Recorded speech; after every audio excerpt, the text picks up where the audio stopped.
I'm going to show you in how to reduce Google Chrome high memory usage. First, we're going to do is just to click the three dots up here and then find more tools. Once you find more tools, go to Task Manager, and then once you're here, you can see that these are the website that's still processing actively. Then select the unnecessary website that you want to end with, as these can reduce the high memory usage of Chrome. For example, I have selected the Vocrove here, and to end the process I just have to click the blue button that says end process.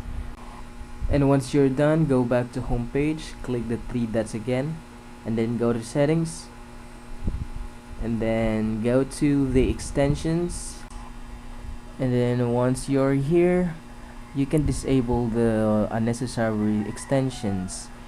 So this is how you can reduce the Google Chrome high memory usage.